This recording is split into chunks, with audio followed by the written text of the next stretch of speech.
Good evening. Welcome to Township of Chatham Township Committee meeting. Today is July 18th, 2019.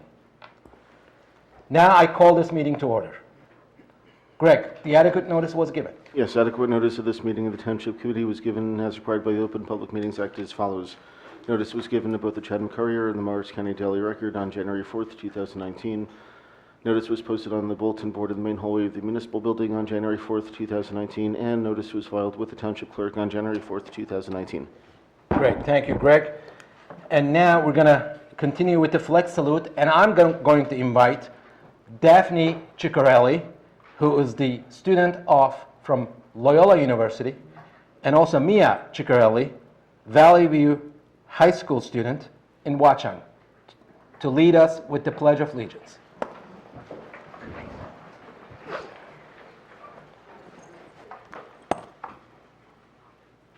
I pledge allegiance to the flag of the United States of America and to the republic for which it stands, one nation, under God, indivisible, with liberty and justice for all. Thank you, Daphne and Mia. Thank you, everybody.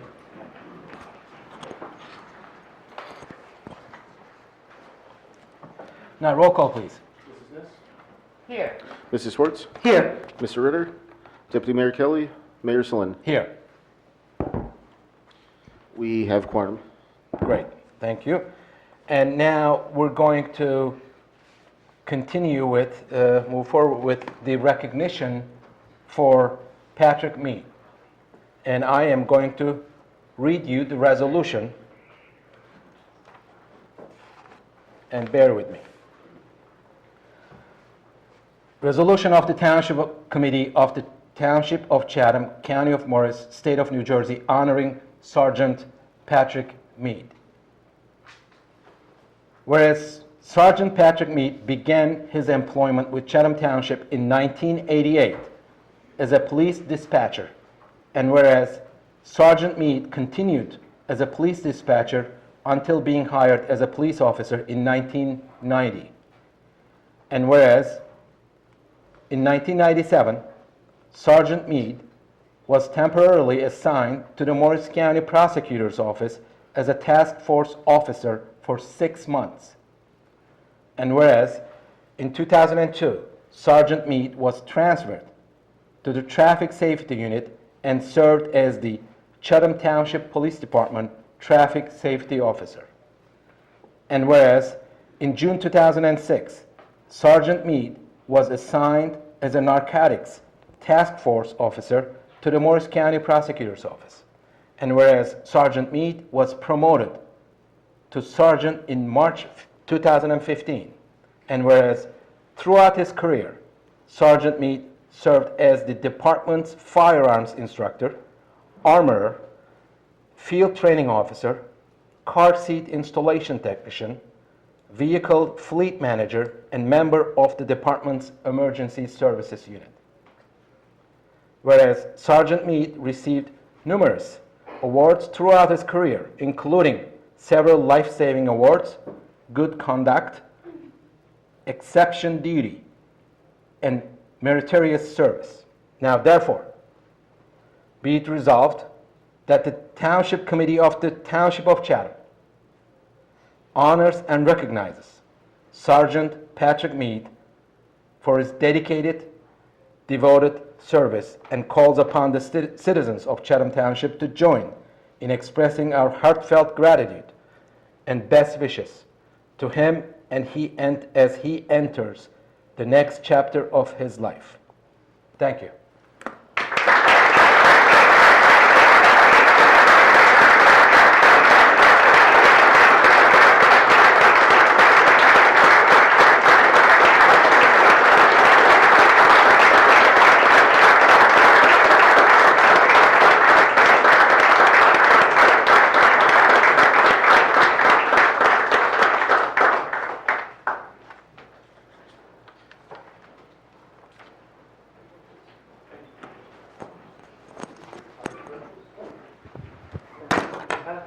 Fire department, just a snippet of your career.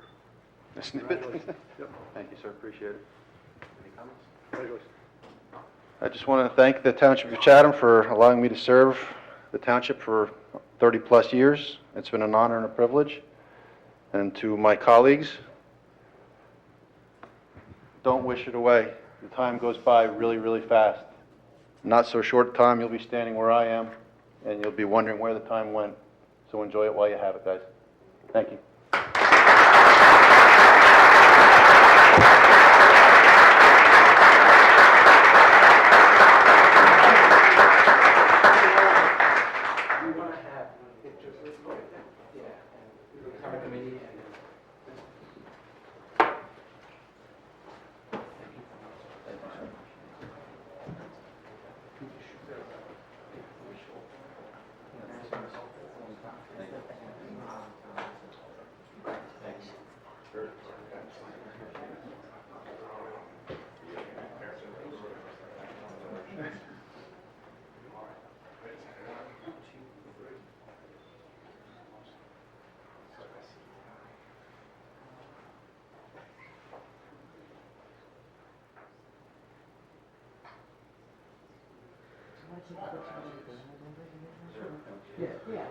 Family members, come on over.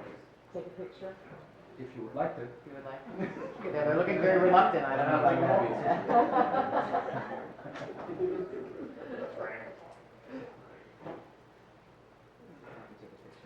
Sure, just, yeah.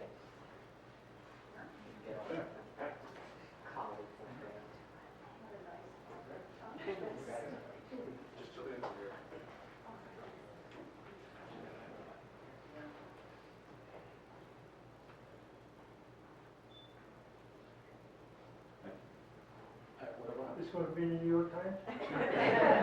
No. Washington Post. It's happened too. Let's do it.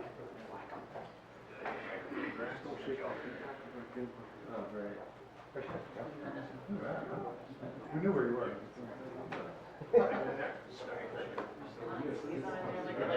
Get in there. We got a couple guys in this side, maybe we can give it an hour.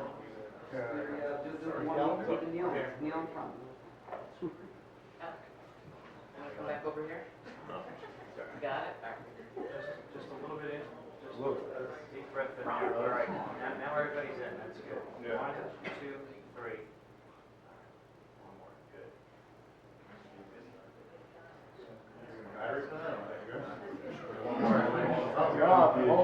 We're gonna shoot. Thank you.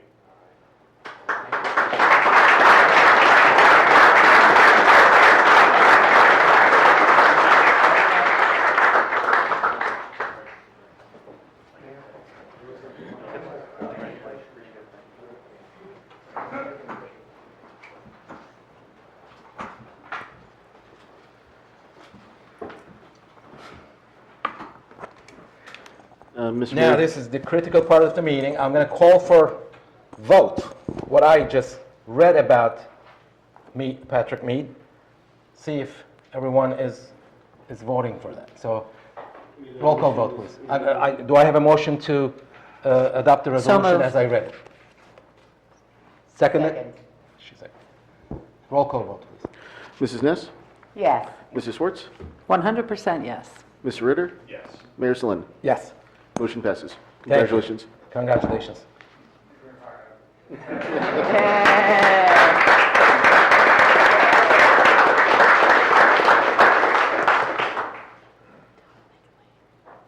They can leave. All right, now we're going to have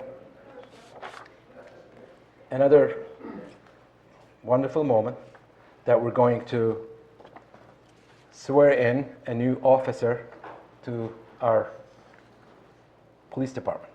But before we do that, I want to say a few things about Anthony. Anthony Campanelli was born and raised in Summit, New Jersey. You from Summit? Mighty Summit. He graduated from Summit High School and upon completion attended the Union County College from 2015 through 2017. Anthony received his certification as an emergency medical technician, where he has put his skills to work as a member of the Summit Emergency Squad for the past 4 years. Anthony has also been an auxiliary police officer for the Summit Police Department since 2017. He was employed as an emergency services dispatcher of police, fire, and EMS for the past 2 years for the towns of New Providence, Milburn, and Summit. Anthony was then accepted into Morris County Police Academy as an alternate route candidate where he graduated in May of 2019. I'm so proud that we're going to swear you in a minute here. So let's start this, the swearing in, and you bring your family with you, and we'll come down and start the ceremony.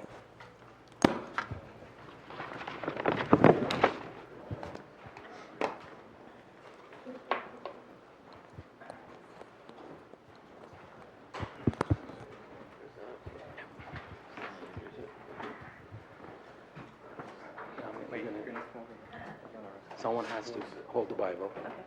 And how? Which one? Okay.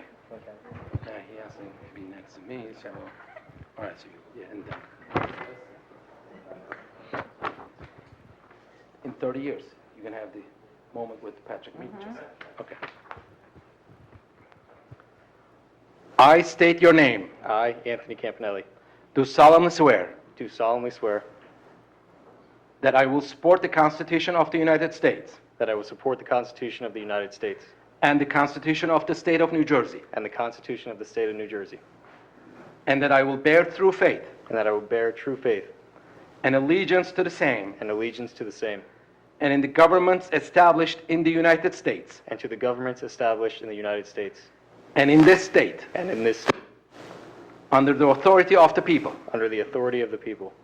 I do further solemnly swear I do further solemnly swear that I will faithfully, that I will faithfully, impartially, impartially, and justly perform and justly perform all the duties of the office all the duties of the office of police officer of police officer according to the best of my ability. according to the best of my ability. So help me God. So help me God.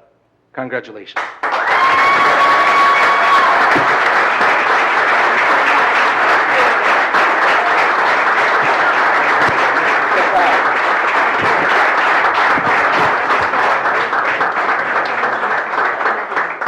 And you're not done. We're going to have a lot of pictures.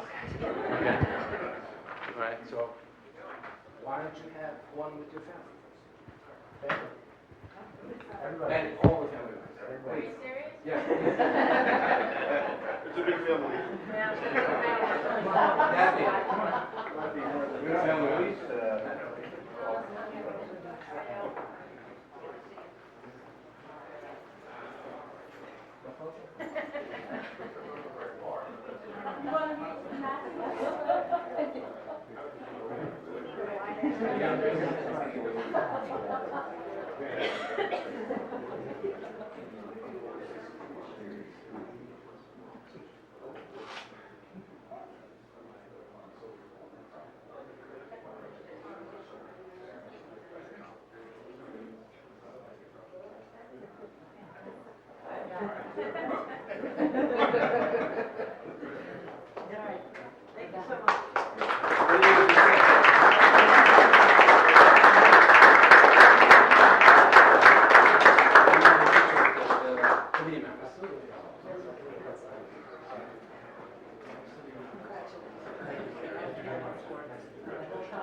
All right, the officers still here?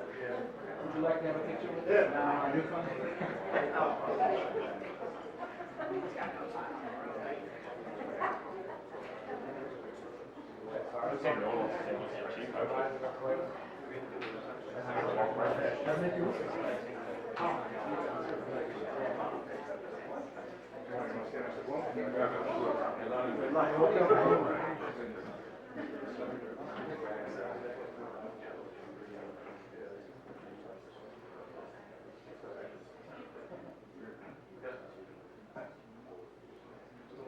Tighten up, tighten up, boys. Tighten up that formation.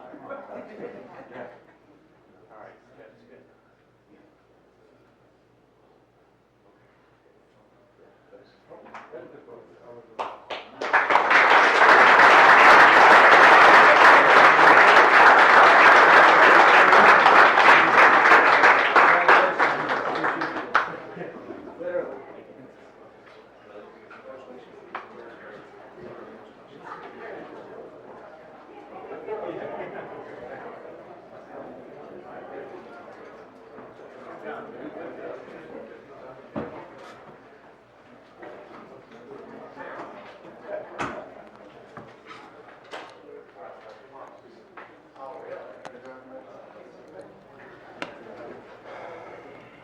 All right, we're gonna continue with the reports.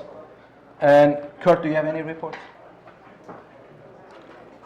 In fact, I do. I just want to report out on the much anticipated shuttle survey that we did last year. Myself and Bob had a conversation with TransOption this past week to discuss next steps in the possible implementation of a pilot program in September, October. The survey itself, as we all know and had been previously reported, was very well. There's a large response to it, obviously. There's a great interest in this perennial issue for Chatham Township residents. There were over 800 respondents, of which about 415 indicated they would utilize the shuttle at least 4 days a week. To the Chatham train station, about 285 indicated they have an interest in utilizing it 4 days a week to the Summit train station, with the vast majority of them indicating utilizing the shuttle service 5 days a week. Our conversation with TransOption this week, we discussed, as I said, the implementation of a pilot program later this fall. We are reconfirming the locations. The first location, which had the most popular, desirable spot, was the Church of Christ over on 382 Fairmont Ave and Southern Boulevard, across from the Red Schoolhouse. Obviously, it's limited parking there, but I think the direct route to the train station is what makes it so desirable. The other options we had on the table were the Muni building here, the back lot, as well as the Shunpike Field, the far lot next to the church. So we're confirming with Christ Church, also looking at another option on Southern Boulevard as a possible location for the park and ride shuttle service, if you will. The fare for this shuttle service would cost right now $5 each way. It would be run by State Shuttle, which is an organization that TransOptions has utilized and partnered with over 15 years now in other municipalities. They've got a great record in terms of customer service and implementing this program itself.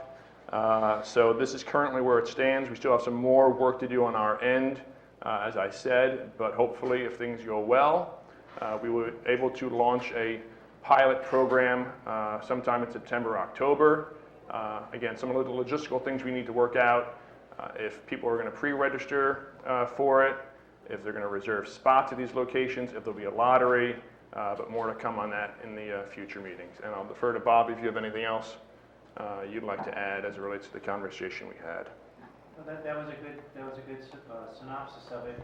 We were looking more towards the end of September, the beginning of October, and the one of the items that the folks from the shuttle group will get back to us. They were going to do some analysis of the parking spaces, and they were going to get back to us with the options that they thought were best for the parking locations, and then confirm the number of trips that they would make in the morning and then the afternoon rush hour. Thank you. Okay, great. Karen, anything? Yes, actually, it's been a busy couple of days for the utility liaison around town, that's for darn sure. On Wednesday night, we had heard original reports about power outages in Chatham Township of over 2,000 customers. I think that was a brief, albeit widespread outage. When all was said and done, it was certainly a lot less than that, but that doesn't mitigate the fact that there was some ancillary problems, and one of those being part of our water service delivery from New Jersey American Water. When that all came back, of course, we ended up with a couple of water main breaks, which are still in the process of being repaired. I have not heard the most recent report from the Shunpike and Green Village Road intersection. That was an incredible sight to behold last night at 10:30. I went out there last night, saw, of course, our wonderful Chatham Township Police Department, members of New Jersey American Water. There was a representative from the Morris County Engineering Division there. Obviously, it's their road, so there's a lot of work to be done. Bob, we'll talk about any substantial progress they made on repairing that corridor of Shunpike by the Chatham Day School, because they were moving pretty quickly earlier today. And then the ramifications extended further down Shunpike heading east, and actually we received word this afternoon of another break along Shunpike around Rose Terrace, between Driftway and Rose Terrace, so that would have put it right along the power lines, right by Gloria Dei Lutheran Church. So, you know, the water situation has been tough. They expect all services to be restored by perhaps the middle of the night tonight. At first light this morning, we understood that all businesses up at Hickory Tree were operating as usual, which to me was incredible. So the deli, the hardware store, ShopRite, the restaurants, Juniper Village, very importantly. New Jersey American Water has been great. They've been great coming to us with information. They've been very proactive, keeping our fire companies aware of the situation, as well as Chief Miller and all of his boots on the ground throughout these problems. So thanks to them. We have seen around town a number of tree removal services. JCP&L really is in full gear for removing the ash trees. The trees you see with the pink striping are designated for removal. That has been something that's been noticeable over the last couple of days. And with this, as in with the water situation, please refer to one of your friendly Township Committee folks. Refer to Bob Hoffman. You can call Greg LeConte here at Town Hall. We will have as much up-to-date information as is available, and we will certainly do whatever we can to provide you with the information that you need to carry on with your day-to-day activities while this is happening. Particularly, there are questions about the ash trees. I know people are looking around their neighborhoods and wondering what the schedule is. So we will have that for you if you need it. The cleaning up, switching over to my DPW hard hat, they have done a great job, I think, in cleaning up after that microburst from 2 Sundays ago. It was a well-coordinated, pinpoint effort. It was not a township-wide story. It was not a township-wide swath of destruction. It was isolated. Our DPW, with Mr. Hoffman's assistance, went from street to assess the need for debris cleanup. There were folks who felt as though they were bypassed. They called up, they received the attention that they needed for the debris removal. There were some pretty egregious neighborhoods, piles and piles of things. At one point we thought we would have to call in outside help, but by and large we didn't. Our DPW guys did a tremendous job going from neighborhood to neighborhood. That, coupled with the opening up of our compost for 7 days a week, was terrific. It was a great thought to do it. A lot of folks just really wanted to clean up their own property, and it was nice that we gave them the opportunity to do it instead of sitting around waiting for things to pile up on their property and in their neighborhoods. So, as usual, Chatham Township residents can take matters into their own hands like the best of them, and a lot of them did. A lot of them took full advantage of getting their debris down to the compost themselves. I would like, on behalf of DPW Director Richard Young, to extend a thank you to all of our township residents for their for their generosity, for bringing food out to the guys and drinks out to the guys as they were working in their neighborhoods, for their kind words of support, you know, of all of the households that were impacted. You know, seldom is heard a discouraging word. It was great. It was really, it made a nice impression on our DPW, who is nothing but here for us. So that is what I've got for my reports. Great, thank you. Karen? Tracy? As everybody knows, we're living in the midst of some sort of jungle situation here with rain and deluges and Power outages. As I hope I didn't jinx us by saying that. So anytime that it reaches over 90 degrees, Colony Pool is open to all seniors to come and cool off. And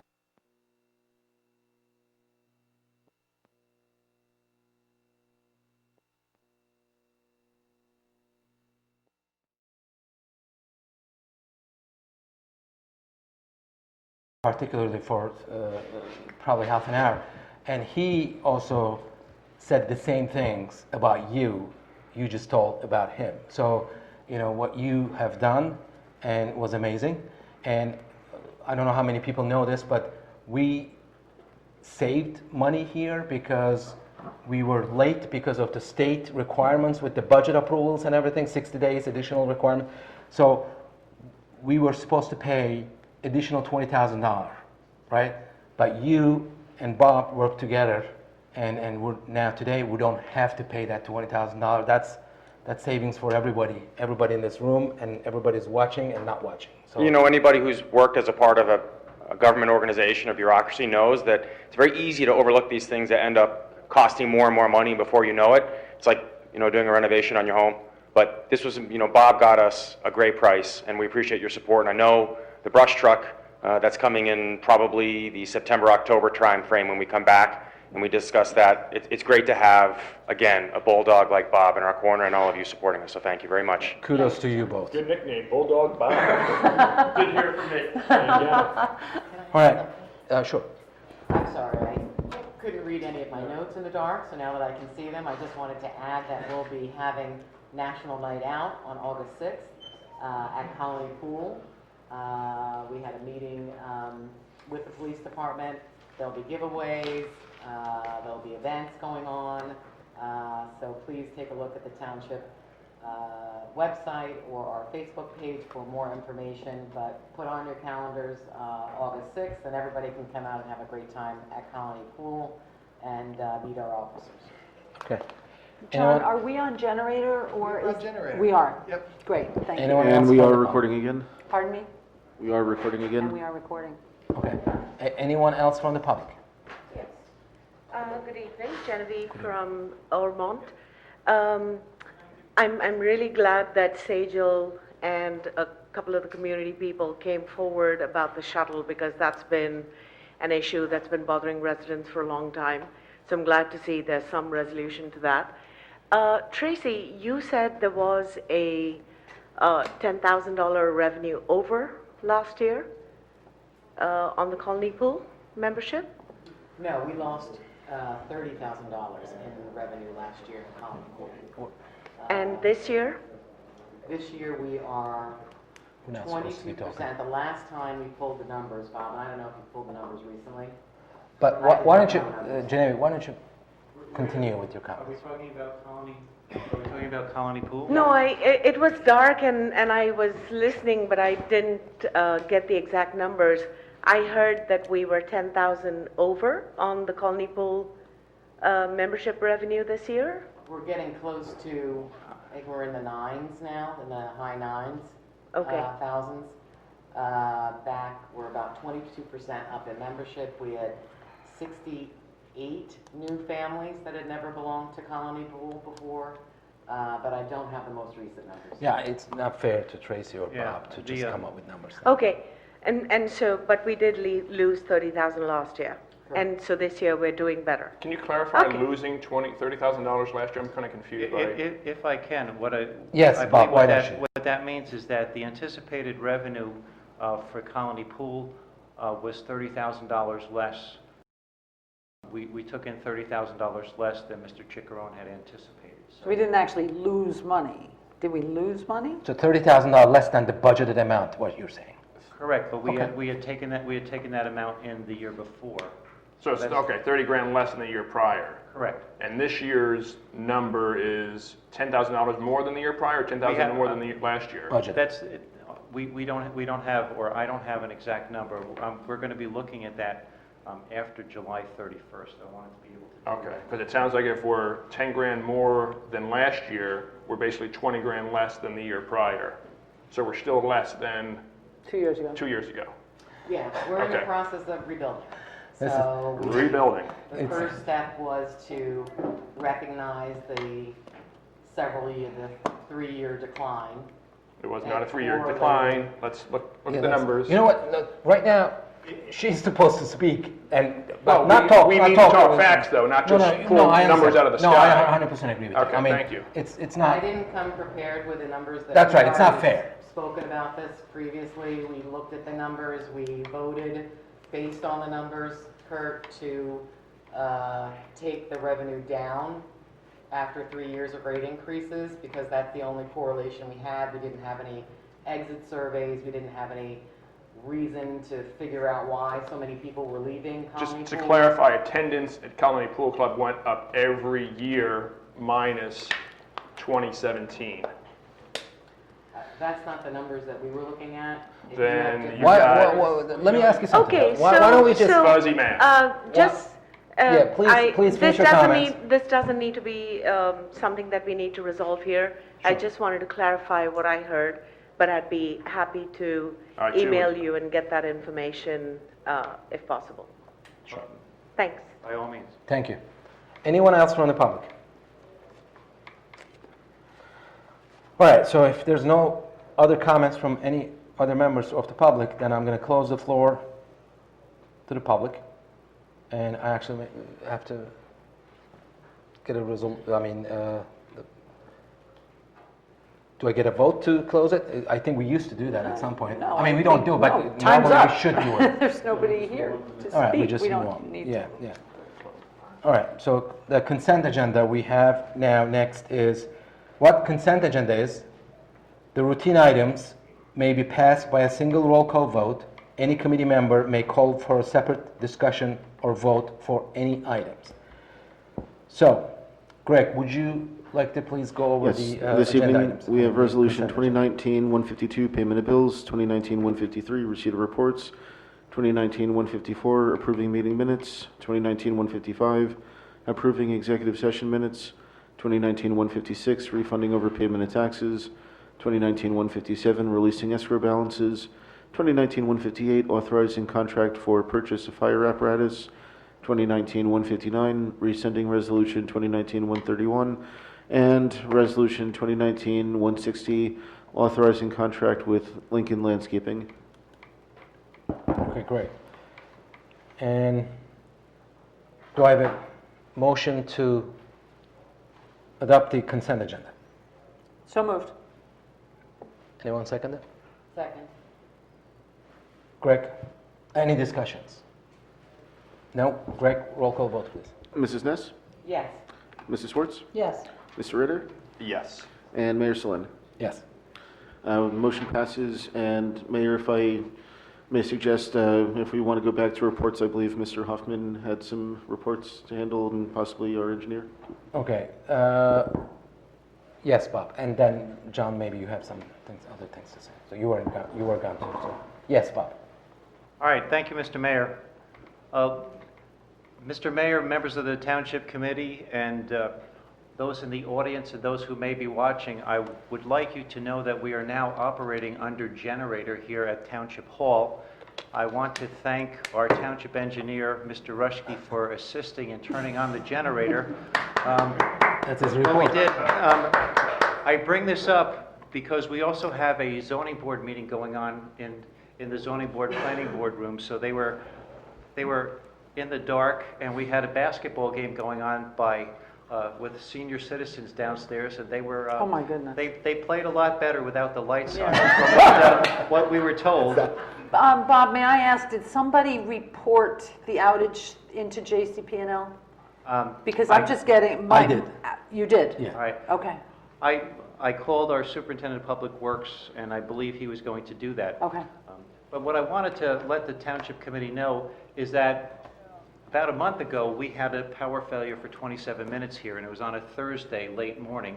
And we had, our senior center is downstairs on the lower level, and we had about 12 senior citizens that were here, but without the lights, we were all in the dark, and we were waiting for some assistance. At that time, we only had 4 members of our staff that knew how to turn on the generator.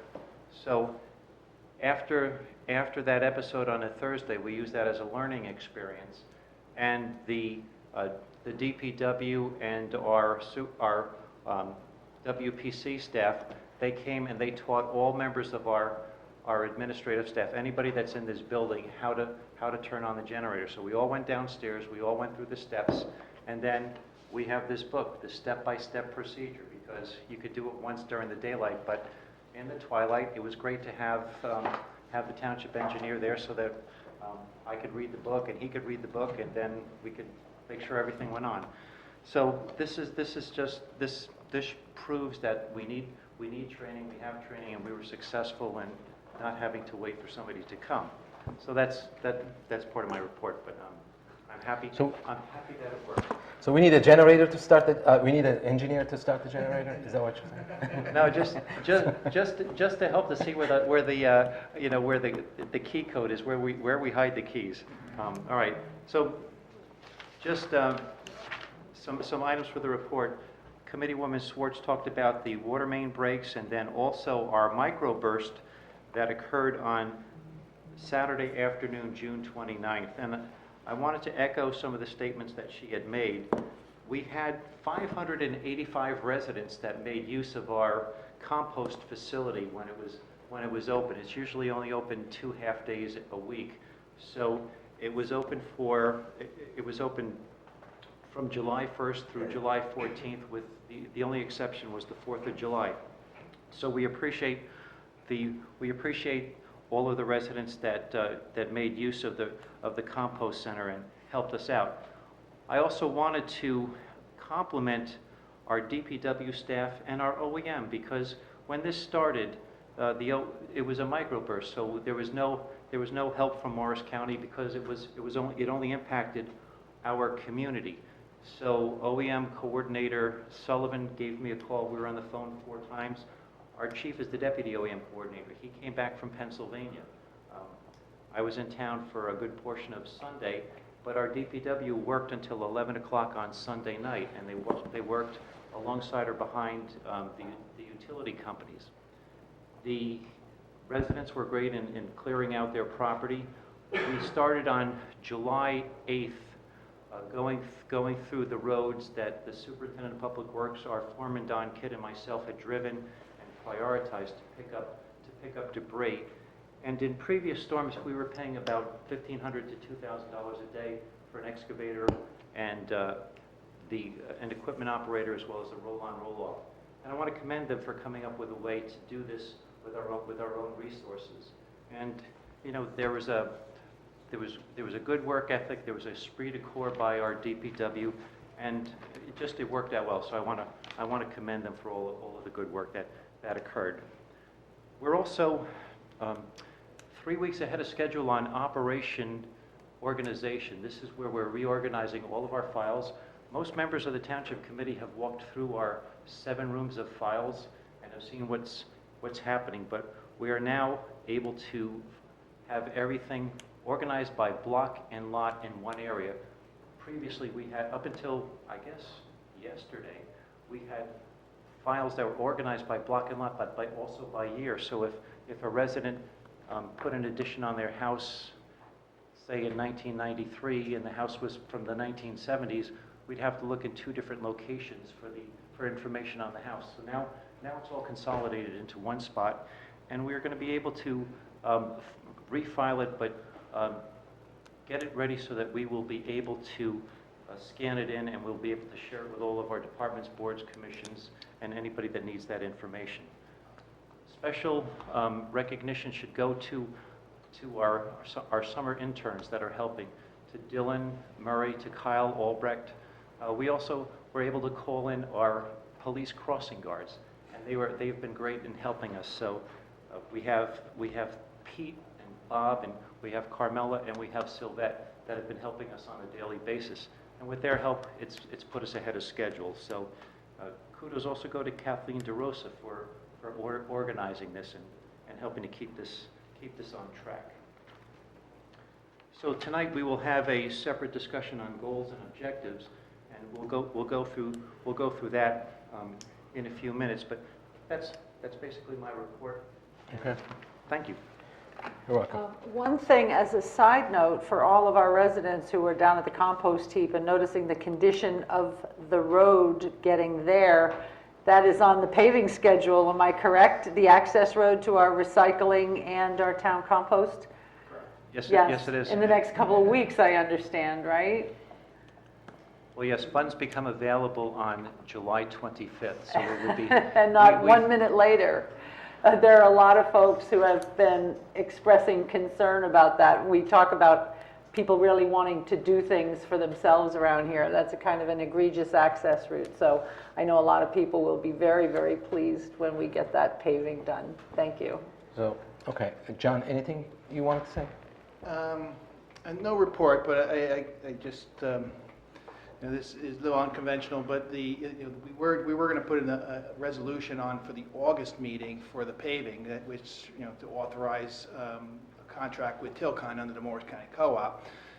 Is it possible to award that this evening, contingent upon availability of funds, just so that we can, in fact, as soon as the money's available, we'll gain, a couple weeks just to kind of schedule that? Sure, we can use the wording that we used for the authorization for the fire apparatus, the certification of funds, or the certification of funds they're available on July 25th. So the answer would be yes. Okay. If that's what the township committee wishes to do, absolutely. I have the correct resolution in my email here. Okay. I would express my support for that, John. I think anything we can do to move paving along in our fine community would be a great thing. So if Albert doesn't object, possibly if we can just read the resolution, So- and then they can take a vote on it. That's fine, but why didn't we have it tonight? What was the Because reason? the funds aren't available. So you shouldn't award a contract until the funds are available. And then Bob ended up doing some creative language in the ordinance that, with the fire apparatus, but typically you don't award a contract until the funds are available. And the funds aren't available until... Yeah, but, okay, I understand that, but the way that we want to approve the resolution, so don't we need to have it in front of us, or? Yeah, Greg is going to... We're going to have it? No, Okay, yeah, perfect. he's going to All read right, it off. Just want to make sure that we look at something before we Correct, approve. yeah, Okay. yeah, he's going to read it off, and then you're going to vote on what Greg reads off. And it's a typical, we've done this, Okay. every year for the last couple of years. Okay. and So, perfect, and great report, Bob, and while you were gone, and you were recognized with a lot of people, just so you know that, and because of the fire truck and what you've done with working with Chatham Township Fire Department, John Robertson came to the microphone and recognized you, and so just wanted to mention that, so. Thank you, that was very nice. And And you've got a new nickname.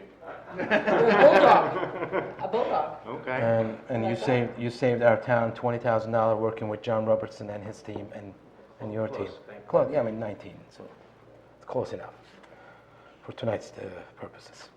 All right, so now we have two discussion items on the agenda. We're going to do the resolution Yeah, well, first. if you want to take care of that paving resolution now. Let's do it now, okay? Does this have the streets on it too, that they're going to be paved? No, it just references a 2019 road resurfacing program, and we discussed that, and I think it's even in the bond ordinance that was adopted. Oh, it does that, okay, yep, very good. This will be Resolution 2019-162, resolution of the Township Committee of the Township of Chatham awarding road resurfacing contract to Tilcon New York, Inc. for 2019 road resurfacing. Whereas Tilcon New York, Inc. of 9 Enton Road, Parsippany, New Jersey, has been awarded the 2019 contract number 6 road resurfacing for District 1 under the Morris County Cooperative Pricing Council. And whereas Chatham Township is a member of the Morris County Cooperative Pricing Council and located in District Number 1, and whereas Chatham Township wishes to resurface Jensen Court, Hickory Place, Lawanica Lane South, Parkview Road, Forest Street, Tanglewood Lane, and the Recycling Center Lot and Access Road, collectively referred to as 2019 road resurfacing. Be it resolved that the Township Committee hereby awards a contract to Tilcon New York, Inc. in the amount of $241,342.50, subject to the applicable unit prices and contract provisions under the Morris County Cooperative Pricing Council. And I'll be adding in the certification of funds tomorrow morning. How did we arrive the number, John? Excuse me? That number, how did we arrive that number? You arrive on it the Morris County Co-op is, we pay on a per ton basis of asphalt and a square yard basis of milling, and we measure the roads and we just do the calculation. Okay, so that's a stamp. Yeah, and if I may just ask that the Township Committee members consider two other items. We've listed roads, but we should also list, and other roads that may be added based on tonnage, because if we can squeeze out some other, other half roads or a road, we should be able to do that based on whatever the tonnage is. Let's pave as much as we can with the dollars we have available. But not to exceed that amount. Correct. And then there would be, Touch-ups on Van Houten here. There you go, right, Yeah. as needed, right? right, We already have a schedule for certain roads with the monies that have been already budgeted. So where do we fit in the schedule in terms of what happened with the ones you just read off, beginning with Jensen? Where do they stand on the schedule versus the ones that we've been discussing now for a couple of years, including Lenape Trail and those areas, that area? The roadways, which include Woodlawn, Lenape, we did send a letter out telling the homeowners if they are interested in installing the Belgian block curb, Yep. please coordinate. And I believe we gave them an end date of July 31st to have Oh, that okay. done.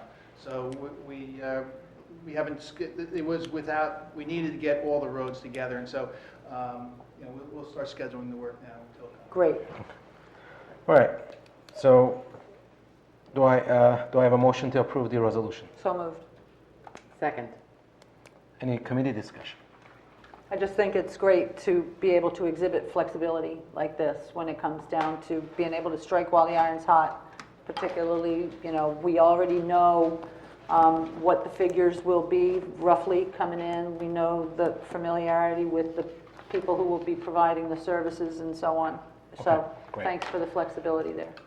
John, is there anything you can do to have a conversation with it's the same group that paved the road last time, right?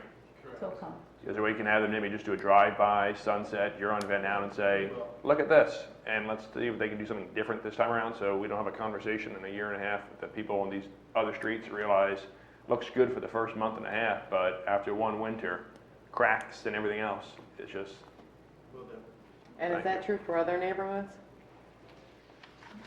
We haven't observed any major deterioration on the roads. There is some cracks on that particular road, but we haven't seen it widespread. In our 5-year road paving plan, this is what we're able to do this year. So do we roll over the neighborhoods that we weren't able to afford to do into next year? Specifically like the Overlook neighborhood, that whole section, that neighborhood on the other side of Noe, that was in our road paving plan, but we weren't able to afford to do that this year. So what do we? Well, typically, towards the end of the year, the administrator and I typically start to talk about capital, start to talk about the paving. We're kind of at the end of our cycle of the 5-year that we were targeting. We really need to rejuvenate that and come up with the next 5 years of what our projections are. So we start to talk about that towards the end of the year because there are other things that do come up during the year. We get requests for drainage projects, we get requests for other things, and we try to assess that, and then ultimately we come up with a recommendation ultimately for the committee to consider. But we start that process towards the end of the year. So that whole neighborhood was kind of the tail end of the 5 years? It was. It was. And there was. I just don't want them to get left behind. Correct. Yeah, well, it was, We could also, that was actually a consideration for a grant also to do that, and we ended up, focusing more on River Road this, because it was a busier road targeted. But certainly, yes, that's in the next round, that certainly is a targeted neighborhood. Terrific, thank you. Greg, roll call vote, please. Mrs. Ness? Yes. Mrs. Schwartz? Yes. Mr. Ritter? Yes. Mayor Salind? Yes. Motion passes. Thank you. And the next item on the agenda is the discussion items. There are two of them, and one is the Hillside Avenue rezoning request. So let's start with this. Bob, would you like to give us some feedback and background on this? Sure, Mr. Mayor. This is the governing body received a request from one of our developers that requesting the consideration for a zone change, and it's in an area that's near the Dixie-Dale development. And my recommendation to the Township Committee is that this be referred to the Planning Board so that they could look at it. On the surface, the request has merit, but it's it should be vetted by the Planning Board and then come back to the Township Committee. Okay. Can you outline it, the request? Sure. The request was to change a zone from an RI 1A zone to an R3 zone, and I believe it was for 4 lots, and there's an easement that runs along the back of the property. So, it's something that has merit, but it should be evaluated by the Planning Board and then have their recommendation come back to the Township Committee. Good. Can you put that in English, Bob, as what that means in terms of an R1A to an R3? What does that entail, do you know?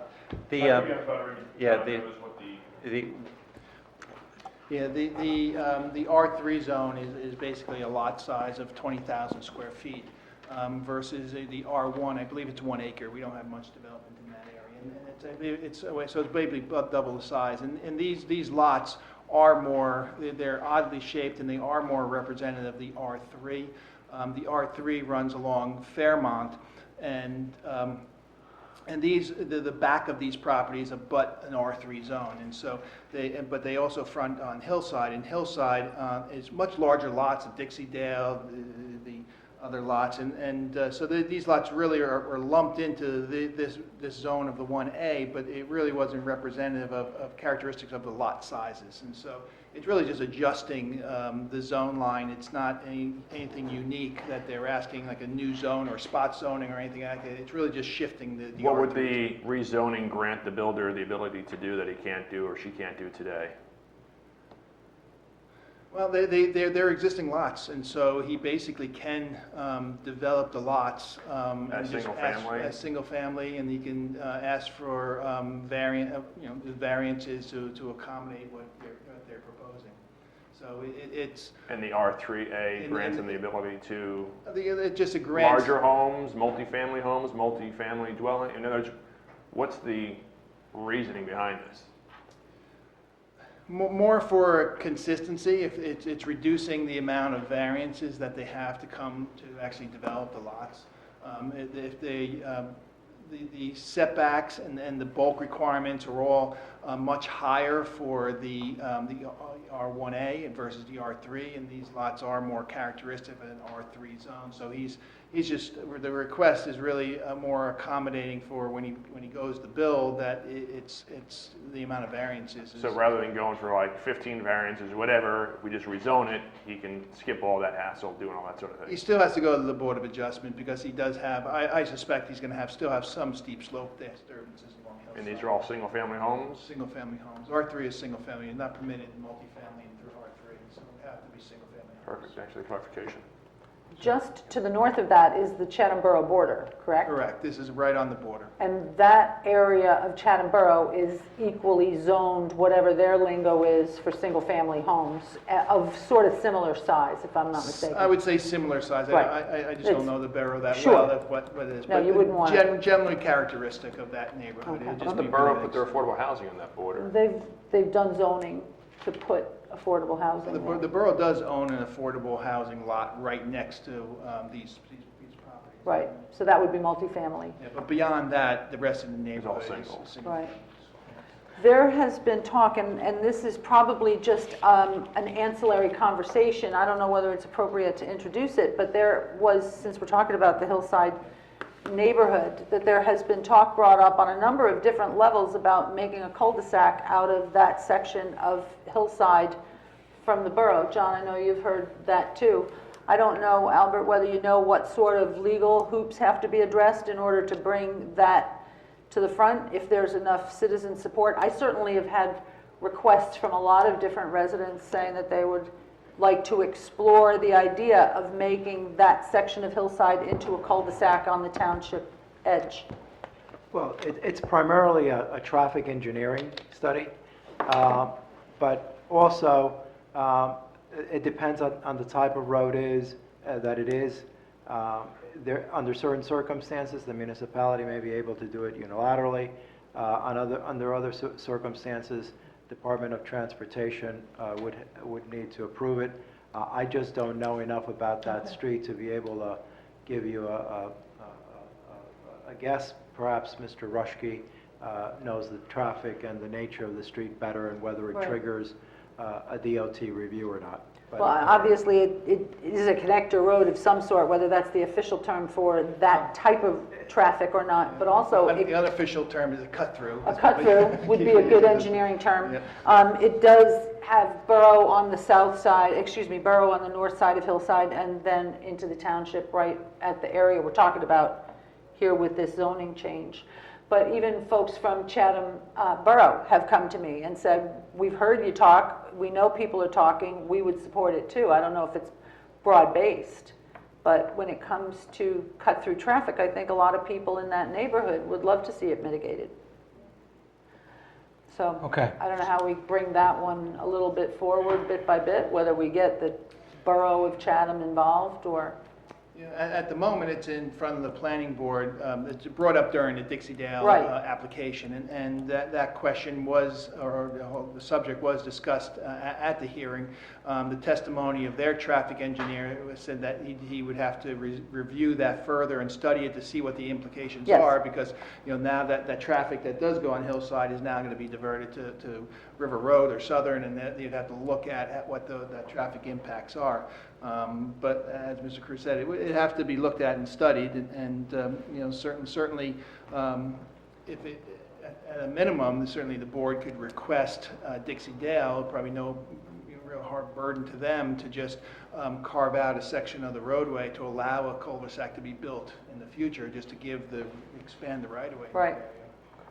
And I would think that we would certainly want to include Briarwood and Coachlight and Sutton Woods, because that's a road that they would use to access going into downtown or into the borough. And there's a large quantity of people that would be living there, so I would be interested. I've actually heard that they would love to reduce traffic on that intersection, and the traffic coming down out of Hillside, that they would absolutely love to mitigate that. And they're more than happy to take River Road back and forth. In fact, a lot of the people who have come to me regarding that cul-de-sac idea have been in the Chatham Glen community. Interesting. I had heard it at the public hearings from borough residents. Had not heard it from Chatham Township residents. So we represent the township. Just wanted to make sure that we are including a whole section of the township. Without a doubt. As we move forward and discuss whether this is a good idea or not. And I think we make no bones about the fact that there would always be emergency access for emergency vehicles to be coming through in the event that there was the need to traverse from borough to township or vice versa. Okay. So now, do I have a consensus to refer this matter to the planning board as Bob suggested? And if so, Greg can handle that. So do I have the consensus? And when you're saying move this to the planning board? Not move. You refer mean this. Refer. This. You mean the Hillside Avenue rezoning request, not the cul-de-sac? No, I'm talking about what we have on the agenda, because that's all, what we have. Hillside Avenue rezoning request is suggested to be moved to the planning, to refer to the planning board. And I'm asking the committee members that we have, I agree with that 100%, so do you guys agree? So Just the planning board will handle that? Let's do it. Okay. Greg, would you handle that? So after. All right, so we have the consensus on that. And number 2, goals and objectives. Just and- before you leave that topic, and there is no set procedure on the municipal land use law to deal with zoning requests. A zoning request can be made to the governing body, a zoning request can be made to the planning board, a zoning request can originate here, can originate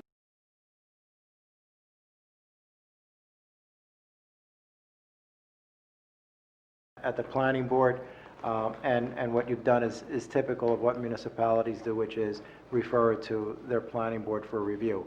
So there is no formal procedure like there is to refer ordinances to the planning board for review and determination of inconsistency with the master plan, but the clerk, secretary to the planning board can put that on their agenda. Thanks for the clarification. Okay. All right, Bob, please proceed. Mr. Mayor, the next item under discussion is our goals and objectives for the Township Committee to consider.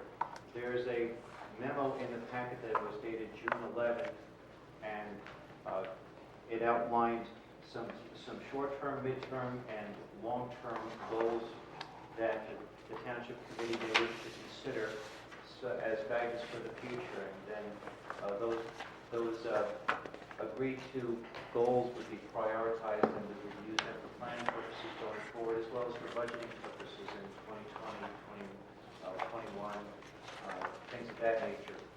I would like to stress that this document is not cast in stone.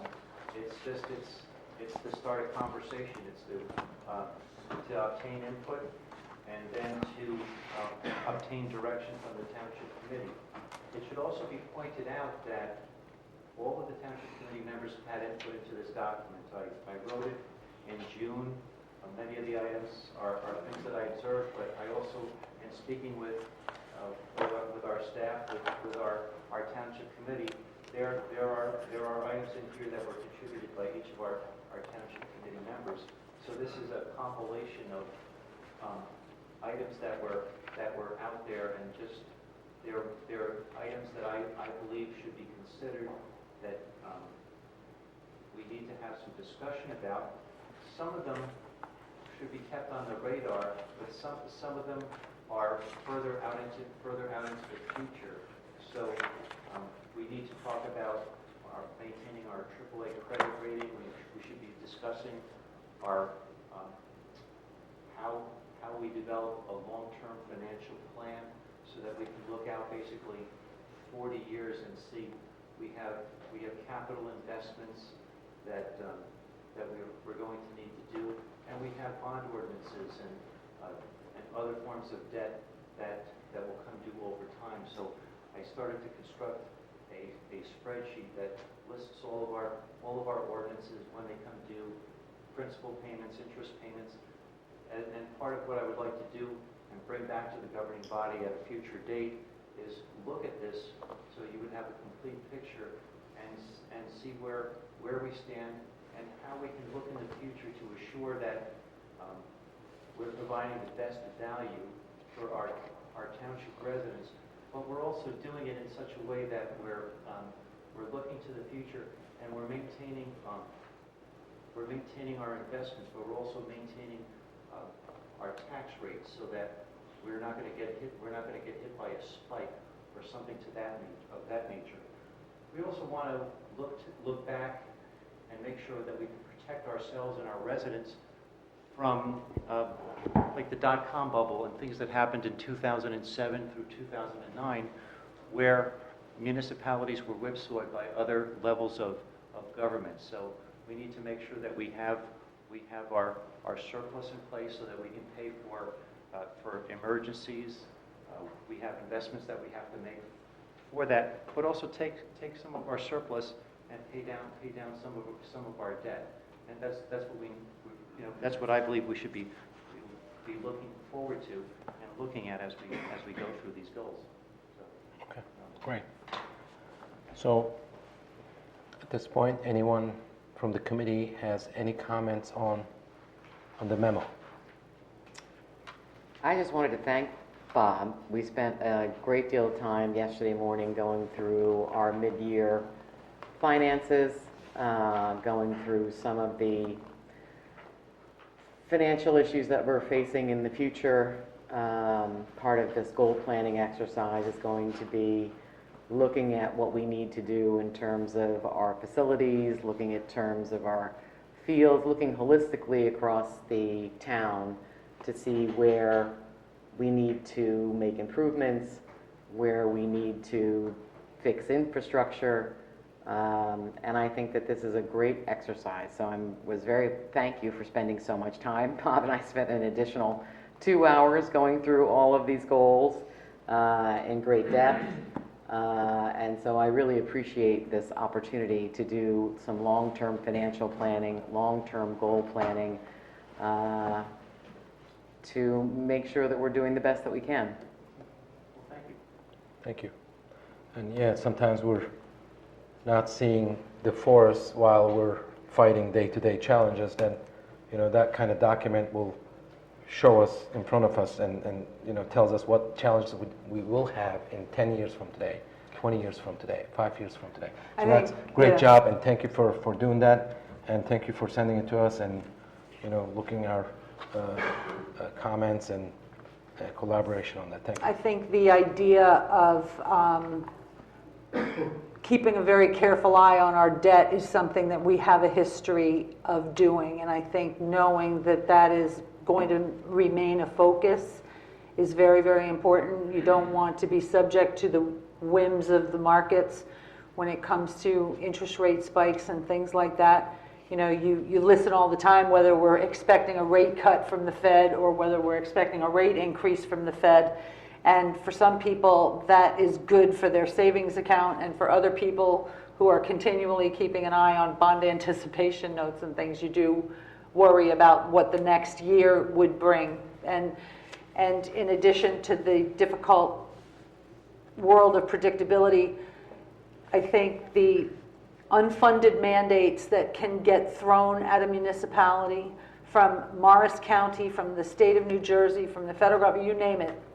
And we have great relationships across the board, but you never know when another unfunded mandate is going to come our way. And people have said quite often, what do you suspect is the biggest threat to Chatham Township? And I will say time and time again, is an unfunded government mandate coming at us from either Morristown or Trenton or Washington, D.C. So knowing that we'll take all those things into account, and none of us have a crystal ball, but it's always out there. It's like the sword of Damocles hanging over us at times when it comes to that. So, thank you. If I may, Mr. Mayor, I just wanted to also point out, based on Committeewoman Schwartz's comments, that the Township Committee has done a good job in implementing a policy on surplus, and that's a very, very good foundation. And what we want to do is we want to build on that. We want to have a financial plan that has objectives into it that will help us point out markers along the way so that we will be able to pay down debt. We will be able to make calculations and say, if we do this now, we will save several $100,000 in the future by reducing our interest payments in the future. And that could be the difference between going over the 2% cap or staying within the 2% cap. And that's what we need to do. We need to take a look at that, and then we need to know that when surplus gets to be a certain point at a certain level, what are some of the things that we can do to use that as a resource to ensure that our residents are getting the best value for living here in Chatham. So that's what we want to do, and I will be bringing something to the Township Committee in I was going to say February, but in August or September for you to consider, just looking ahead at that. Thank you. We need some more time to do that, so thank you. Bob, will these be available to the public as well? Sure, this is not a, this document, once the Township Committee has talked about it, can be released. I did write on it a confidential memorandum because I wanted the Township Committee to have time to look at it, but we can take that off and it can be made available to the public.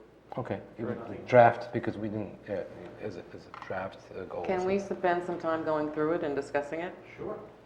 Right now? Yeah. Okay, all right.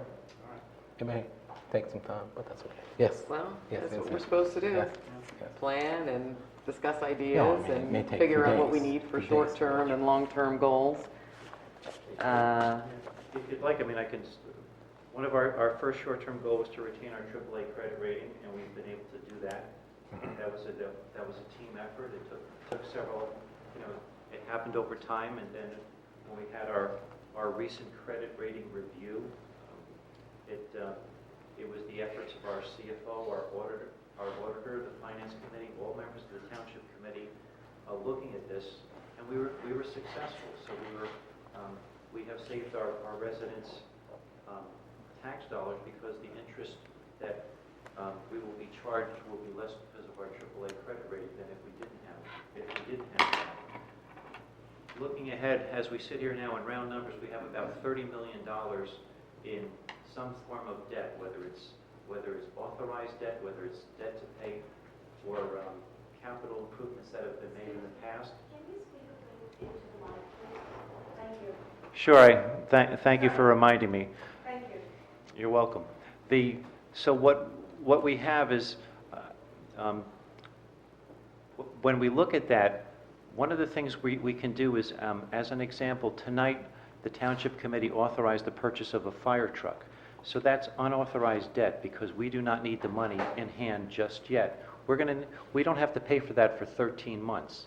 So we will wind up doing a note or something like that 12 months from now, so that we have the funds when we need them. But we have to look forward. So we're going to be paying off the debt that we have invested in our infrastructure in the past, but we also have to look to the future because we will continue to pave roads. We need to make improvements to our sewage treatment plant and things like that. So we will be taking on new debt. We're going to be getting rid of some old debts. So we want to ladder what we're doing to make sure that we can keep our payments as level as possible. They may have to go up a little bit, but then they will go down as we pay off some of our principal for previous debt. But that's something that we're going to wind up doing.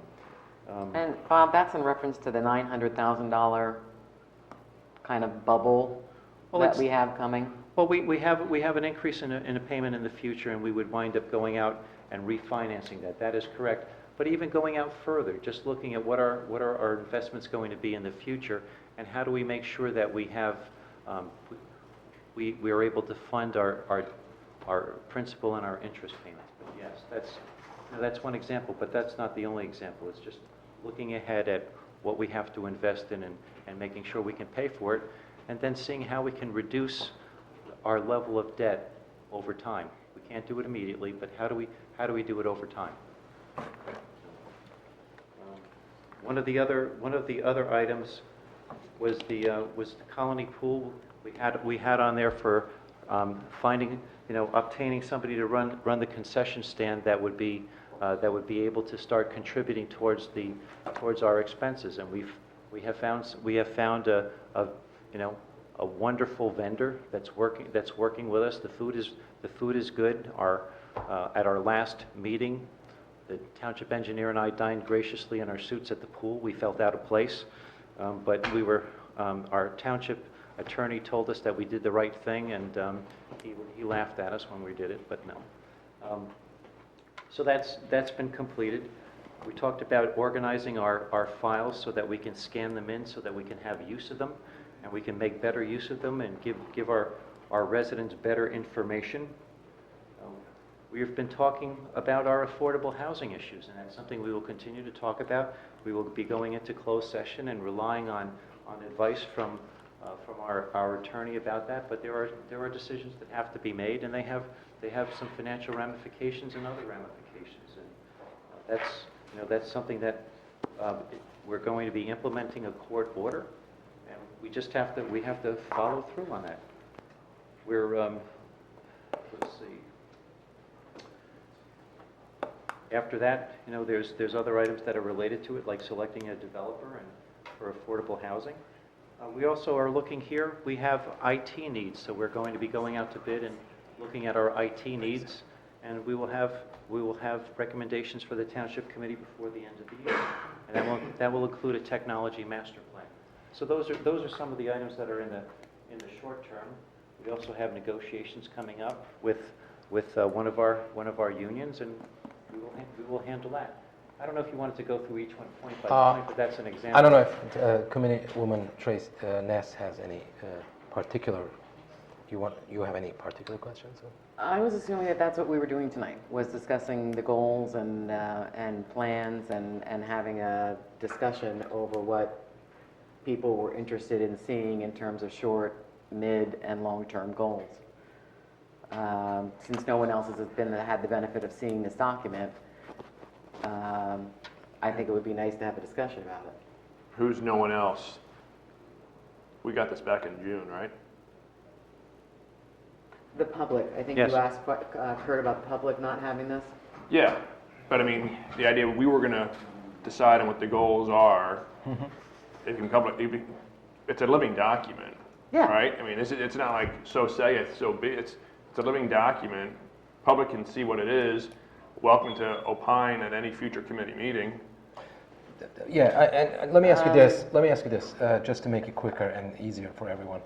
So I'm sure everybody reviewed it, and do you have a particular comment on particular item? So if you do, let's bring it up. And My one comment, Bob, was moving a midterm goal to a short-term goal, just because I like to see it done quicker. As we talk about the traffic islands around town, at the bottom of Snake Hill or by Buxton Road, it's just grass.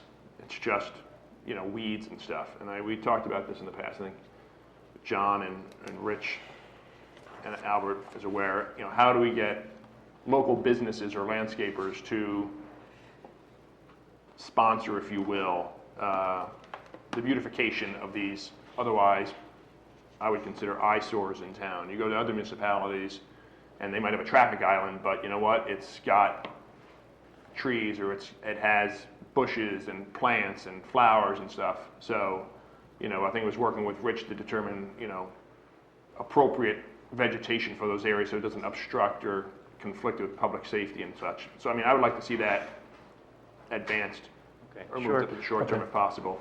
Well, actually, it can be because at the August meeting, we're scheduled to present to the Township Committee a map of all of our easements and parks and things like that, so that we can look and prioritize them and see which ones can, we can have some kind of a lottery or do something like that, so that local businesses, organizations, landscapers, whoever, would be able to take care of them, or residents, and then we would have a sign that would be paid for by Clean Communities that would say this parcel is, taken care of courtesy of.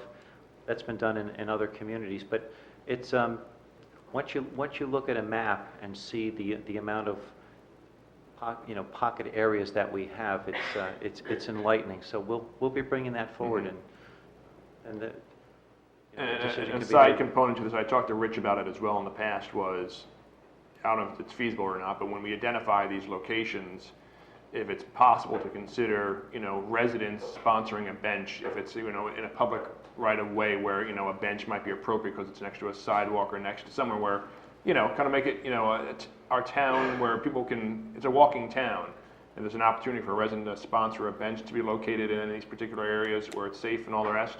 I'd like to consider that option as well. I think that one of the ways that a lot of municipalities deal with this is by having outreach to the business communities. We don't have any outreach to our business communities right now. We don't have a business development advisory group or a community affairs advisory group. And it would be nice to reach out to our businesses and give them the opportunity to not only contribute their point of view into the town, into the committee, but also be able to reach out and form a relationship with them where we could offer up the opportunity to say, sponsor the 9/11 memorial, or sponsor a corner, or sponsor a pocket park. So I'd like to see something like that, since I don't believe we've ever had it, and it seems to work well in other towns, as a way to reach out to the businesses in our town. I think it's a great idea to sponsor parks and stuff, but in terms of memorials, I think that'd be a little tacky. So I would recommend not opening up a 9/11 memorial for sponsorship by a business. Unless perhaps it's the landscaper who's maintaining I was going to say, we have a landscaper doing it now. And they're doing it because they're getting paid for it. I have to think having a sponsor a memorial, it just seems inappropriate. My perspective, you have Subway sponsoring the 9/11 memorial. I think the I kind don't of, think that's appropriate. I think the bigger picture, Kurt, is actually reaching out to the business community and And that's what we're talking having about. a relationship with the business community, to have a two-way conversation with them, and make them feel like they're part of the community. And I would like to see something like that happen. There are some more immediate things up on the list in the short term that Bob and I went through, that include updating our master plan. Parts of our master plan still say we have a recreation director and offer recreation programs directly through the department. We I have know a that co-recreation director, do we not? Don't we share the recreation director with the borough? I'd like to invite you to read it, and then you could come back and comment. But do we not? Isn't Carol Nauta But shared service? I just if you want could to just- clarify. I just want to clarify why things don't you before just people take go a- out and make these blanket comments. All right, I'm gonna- I don't want you to have to comment on it without having read it, Kurt, so if you want to We'll just just take a clarify read. Carol Nauta's role That's for it. us. All right, so let's do this. We Why don't also you finish, have, and we'll let you finish, then Kurt has comments. We also have to repair the sprinkler system at Colony Pool. That's been down for 2 seasons. Repair the tennis courts. We've gone through that before, John, and I think you're going to take a look at what the cost could possibly be now that we haven't repaired them or surfaced them or serviced them in 12 years. We're in the process of updating the website, and Tom gave me the good news tonight that they are going to start moving ahead with the police website, so I'd like that to move up into short term. We're going to start negotiating a new recycling contract. We're completing the negotiations with Comcast, so these are all in the short term. Look at an energy aggregation plan. Look at our circulation plan. I think, John, when was the last time the circulation plan was updated? The circulation plan, the planning board has been working on it, and they have had discussions of bringing back to the board, and so that is something that has been gotten some attention. Okay, and so that was from when? It's been a while. It's the board, I think it's been going on for about 2 years. They hopefully bring it to a close. I know that Joe Bazaralian's been working on the open space portion of the master plan because that may impact grants, the ability to get grants. We also have residents have been noticed for a PSE&G monopole replacement. Do you have any more updates on that, on what that project is, John? No, I don't. We have asked if Everton would come and meet with Bob and me when it comes to the Roseland Pleasant Valley redo of all of the monopoles. So yes, it is definitely on the docket. It's for 2020. They came to us last year to get the ball rolling.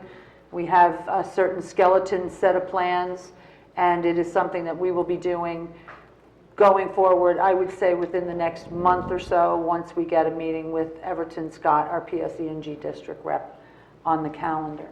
So I kind of am a little bit wondering about the nature of this conversation going over this document line by line. I think it's a little bit unnecessary at this point. No, we're not going line by line. Well, it appears as though we are. But, in any case. Karen, everyone on this bench has a right to make comments on the document that was sent. My Without a doubt. intention was to make it quick, but Yes, if you have comments, I please agree. make those comments so we can discuss. So I only want comment, So I'll the make it. the monopole plan, yes, is going to be underway for 2020, and yes, we will have a meeting Yeah. with Everton Scott within the next couple of weeks. We have actually, Bob and I have actually discussed it a number of times, so we are going to be talking about that as it moves Sure. forward for And 2020. Tracy, why don't you're not finished yet, right? Are you Mm-hmm. finished? Those were the things that I had moved in the discussions, and when I had submitted my goals a couple weeks ago in response to this document. And we did talk about revising and discussing what the role of the Recreation Committee is and the responsibilities going forward with that. I think one of the midterm goals that, Bob, you've expressed is the address of the inflow and infiltration systems to reduce rain and groundwater into our sanitary and storm sewer systems. I believe our systems currently are at a 25-year capacity because they were built a long time ago. The new standard is 100-year capacity. So I think that that's a great idea to do an assessment, a town-wide assessment of where we are. And create some sort of uniform policy, since we've had, Bob, I think you've said 22 requests for some sort of relief, whether it's a storm water, a storm sewer being put in front of their homes, or our water is spilling over easements into people's properties. And since we're getting so many requests based on the weather that we're having and the age of our systems, I think it's going to be best for us to create a uniform policy as to how to deal with this, because it's going to be a very expensive proposition. I also think that in talking to a lot of the employees in the process of this, that there's an overwhelming feeling that we don't have enough staff.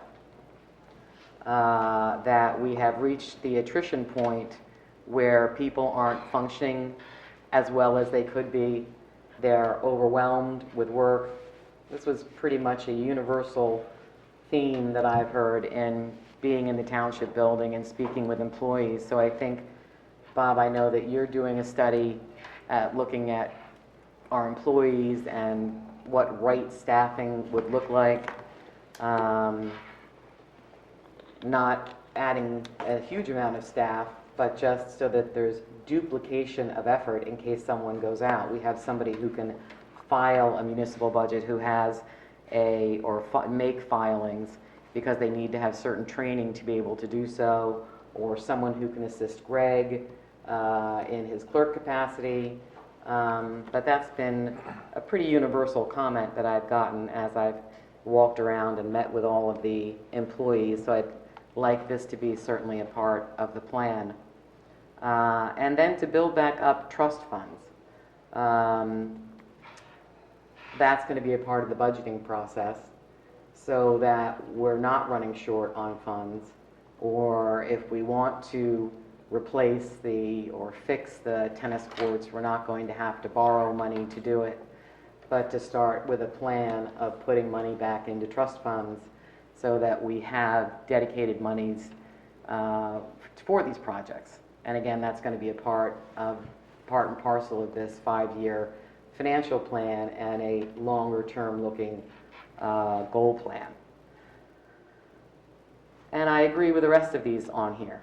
I think looking at our pocket parks, looking at all of our open space areas, looking at what opportunities there are to utilize passive recreation, and just creating a plan for the township.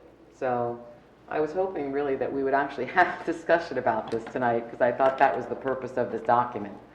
I believe we are. We're having a discussion right now, so that's fine. So when you finish, I'll have I'm Kurt good. make comments. Okay, Kurt, you wanted to make comments? Yeah, I just want clarity as it relates to, update and upgrade the township website. I know the Communications Committee had mentioned they were working on this earlier in the year, but we haven't heard any further updates on that item itself. I know there's an immediate need for this, or if there is any kind of update in terms of the progress or what work has been done.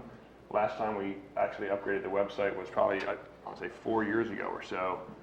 and it was done with input from residents in terms of how it can be more user-friendly, if you will. What are the sites of the website that they utilize and such, and it was pretty comprehensive in terms of the research and analysis that went into updating the website, to which it was shared with the committee beforehand and everything else. I don't know what the status of this current project is.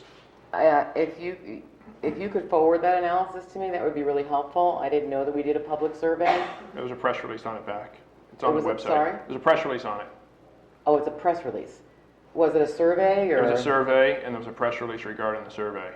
Okay, if you could forward those to Sure. me, that would be great. I don't think we have those.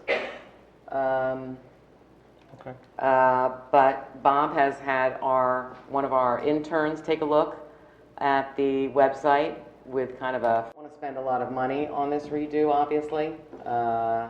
We want to update the information that's, I believe the date on it is 2016.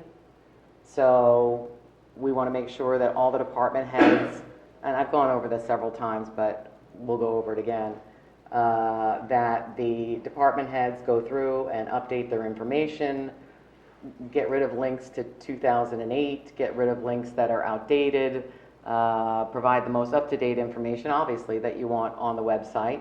We did approve money to do so in March. The Communications Committee has continued to meet.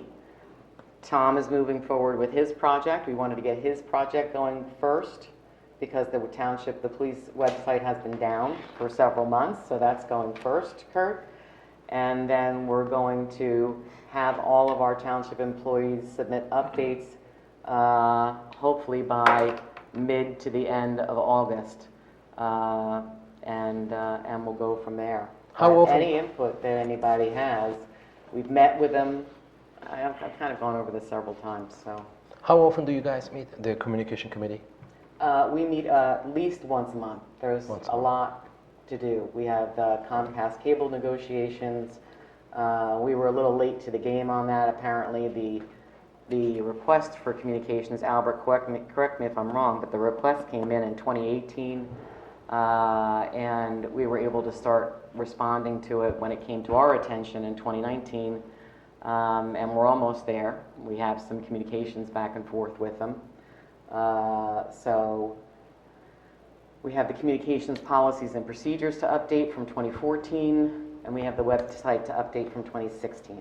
So we're working on all of those projects. All right, thank you, Tracy. Anything else from the committee members? Mr. Mayor, may I Sure. just make a clarification?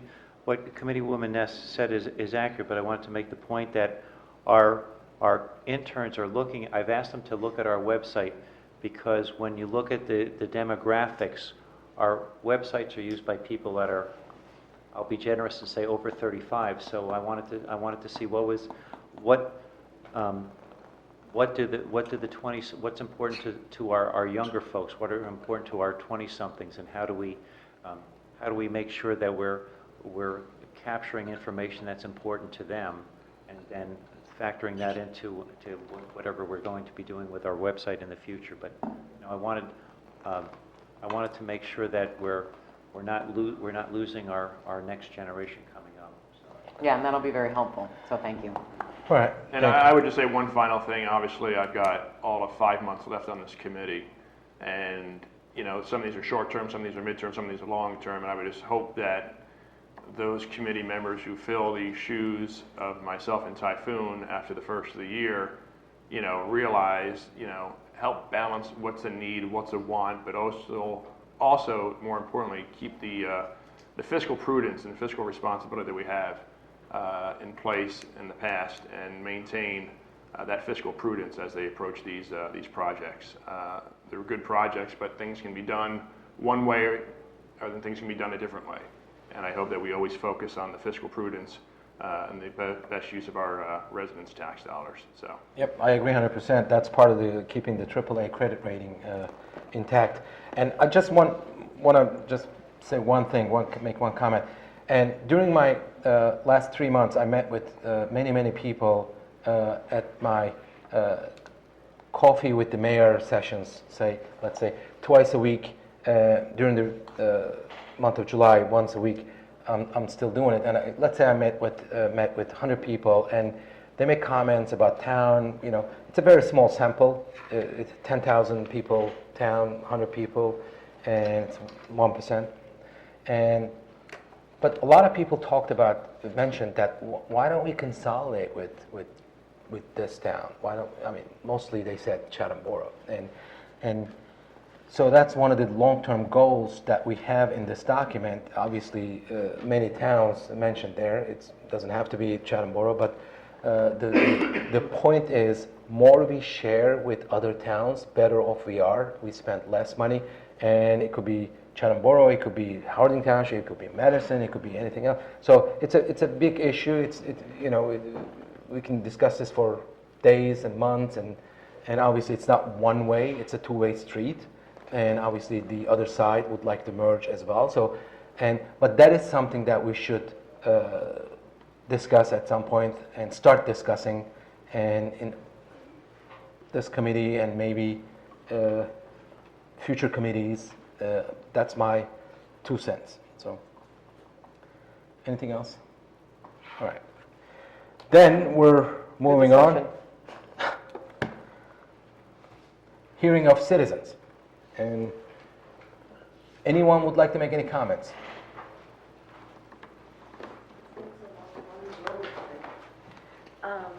Genevieve again. So one of my questions was, you talked about the ordinances on a spreadsheet. Is this going to be available for someone to refer to immediately, or do we have to wait for it to get on a website? May I answer? Yeah, sure. Well, you're going to have to wait for a while because it's not finished yet. So, and then it will be shared with the Township Committee, and then after the Township Committee takes a look at it, it can be shared with our residents. But the Township Committee will have the opportunity to look at it first, make suggestions, and then it would be those suggestions would be included, and then it would be shared with our citizenry. But these are existing ordinances. Well, we have existing ordinances, but we don't, you had asked about a spreadsheet. We don't have, I was referring to a spreadsheet that I was working on that goes out 40 years, so that's not completed yet. Okay. Yeah, that's what I was confused about, because I try to go on our website to get information, and it isn't the most informative website for someone who wants to do deep dive into data. And one of the things I find quite cumbersome is having to email Greg or, do an Oprah request or, those sort of things. And I'm just wondering how we can make it easier for residents to get information.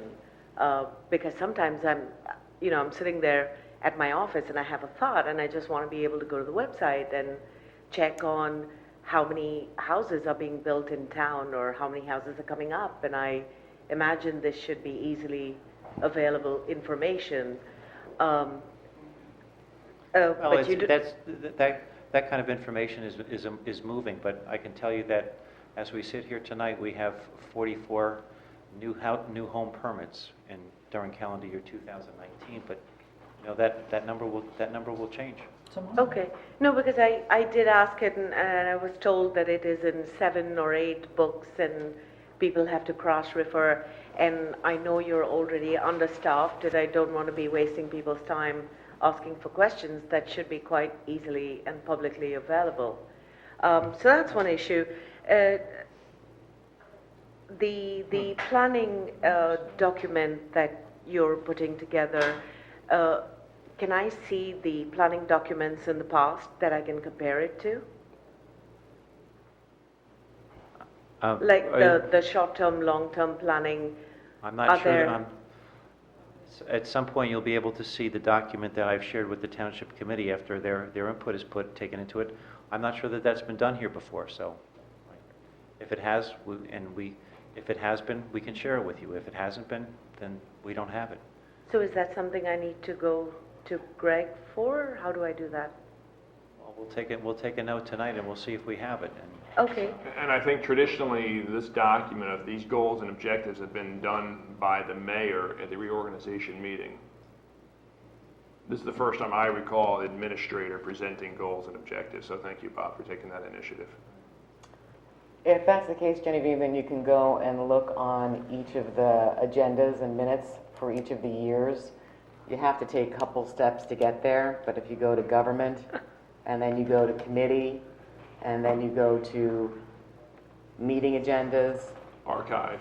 and go to the archive, then you can pull up 2018, 2017, 2016. And I go to the agenda of each year's beginning and Correct. read And if the there are goal agenda. planning documents there, If I can they save would a be little there. trouble, if you go to the reorganization meeting minutes. I'm sorry, what? If you go to the reorganization meeting minutes, you'll, Okay. at the very tail end of each set of minutes, for as long as I've been here, you'll find the mayor's statement attached.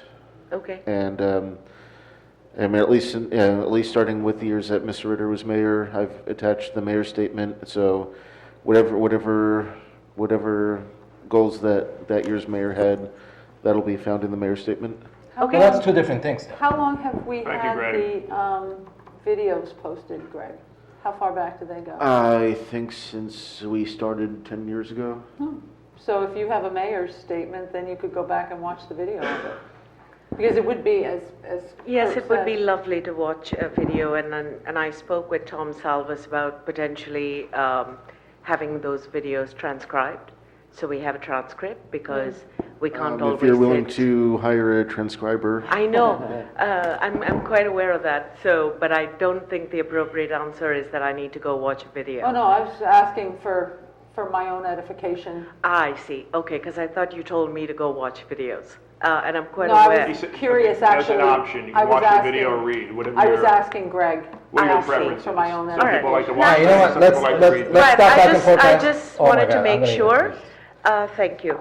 And finally, I mean, this is something that I've been reading, and I brought it to your attention, but I've heard that there is issues with towns having to pay ransom because their systems are getting locked.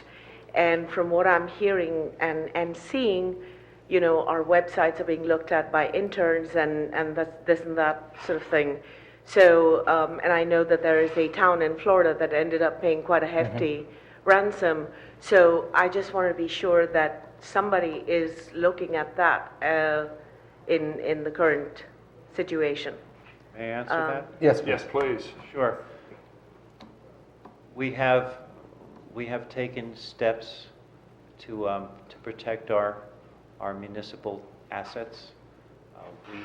We're involved with a joint insurance fund. We have done, the Township Committee last year and this year has authorized investments and activities. I don't want to say too much more, but No, you shouldn't.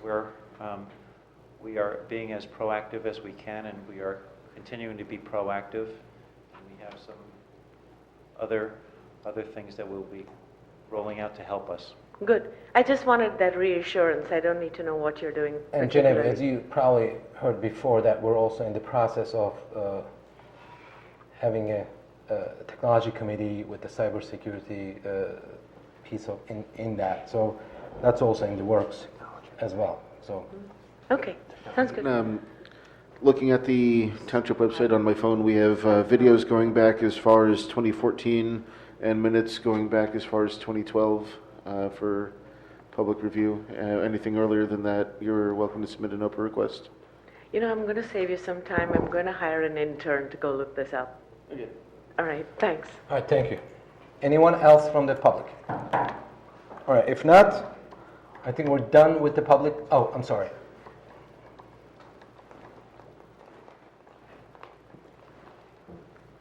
Hi, Jen McNally, 19 Ferndale Road in Township, obviously. Just had a quick question. I know the topic of the tennis courts came up tonight. Just was wondering if we had an update. I know at the last meeting it was mentioned that we were working on the status of the tennis courts. If there was an update on that. And I know also at the last meeting had come up with the skateboard park, that there were 3 potential locations, and just wanted to see if there was an update for the public on that as well. Please. No, there's no update on the skateboard park. The tennis courts, there's been some conversations with the Board of Education of the Chathams. There's also been some there's been I was going to say a field trip, but I've looked at other municipalities, tennis courts in 2 other municipalities, the different surfaces. That's about it at the moment. Right. Has everybody here has been to see the tennis courts at Colony? Has everybody seen them? I mean, they're pretty bad. And the fact is hearing today and mentioning that they haven't been resurfaced in 13 years, now we're going to spend all this money to have to redo them, doesn't seem like a very prudent, protection or initial investment. The tennis courts, the tennis courts are playable. They don't look the best, but there's going to be discussions about the tennis courts in our for our capital budget, and right now we're That's doing great. our Okay. due diligence on it. Okay, So that's then, great. Bob, Thank you have very we much. done sorry. That's good. Go ahead. No, have we done any kind of analysis outside of the school itself? How many residents utilize those courts? Not yet, no. Could we we think about somehow doing some sort of analysis to see if it's being utilized by township residents, or if they're borough residents, or Madison residents, or other things? Well, we don't have a sign up there. Get an intern? They're first come, first served. Yeah. We can do some random samples.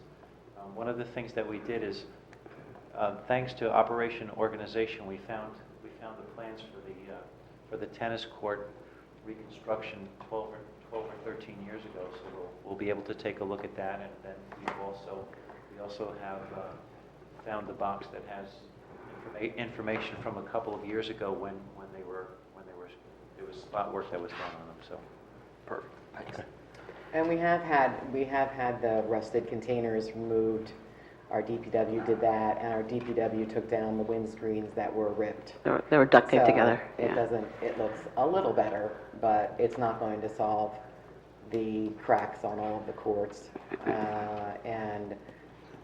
Bob had a good idea with some different type of surface that might be able to be used with it. So it is something that we're going to have to prepare for, and we're going to have to get an estimate to find out if it's going to be able to be simply resurfaced, or if it's gone too far. Because it could be a liability too, just in walking, I walked around there with the cracks and everything. You've got kids coming, to play on the courts against other teams. They're using them all spring. And just as a liability issue for the town as well. You trip across that crack. I'm not sure that that's a liability issue. The courts are in use. They have been inspected by a safety inspector, so they're not. The surface themselves are playable. There's cracks in between the courts and on the sides, and there's attention that needs to be done there. But our courts, the specific courts, are not a liability. Okay. And I have anecdotally seen people playing there, Oh, because yeah. we've been going to Colony Pool a lot, and it's surprising to see how many people are actually out there in the courts. So it's nice to see that. We did have a thriving tennis program when the Chaputs Paul Chaput was running it. I think we had upwards of 60 or 70 people as part of the tennis program, and that waned. It would be nice to be able to use those courts, to be able to potentially monetize the courts. But you never want to have a 17-year-old come to a meeting and say that they're embarrassed to play in their town. Right. No, absolutely. But thank you for the update. I really appreciate it. Thank you. Thank you. Anyone else? If not, we're done with the public session. Then I'm closing the floor to the public. Then we're going to start our executive session and resolution, Greg? Resolution 2019-P-11, resolution of the Township Committee of the Township of Chatham in the County of Morris, State of New Jersey, authorizing conference of the Township Committee with the public excluded. Whereas NJSA 10:4-12 of the Open Public Meetings Act permits the exclusion of the public from a meeting under certain circumstances, and whereas the Township Committee of the Township of Chatham is of the opinion that such circumstances presently exist, now therefore be it resolved by the Township Committee of the Township of Chatham, County of Morris, State of New Jersey as follows. The public shall be excluded from discussion of the specified subject matter. The general nature of the subject matter to be discussed is as follows. Litigation in the matter of the Township of Chatham for a judgment of compliance of its third round housing element and fair share plan, docket number MRS-L-1659-15, Personnel Matters, Police Department. Personnel Matter, Department of Public Works. It is anticipated that the minutes on the subject matter of the executive session will be made public upon conclusion of the matter under discussion and in any event when appropriate pursuant to NJSA 10:4-7 and 4-13. The committee will come back into regular session and may take further action. This resolution shall take effect immediately. Do I have a motion to approve? So moved. Anyone? Second? All in favor? Aye. Aye. Mrs. Ness? Yes. Mrs. Schwartz? Yes. Mr. Ritter? Yes. Mayor Slin? Yes. Motion passes. Why can't we do all in favor? How would we, Because it's for a resolution. how would we know if our power is back on?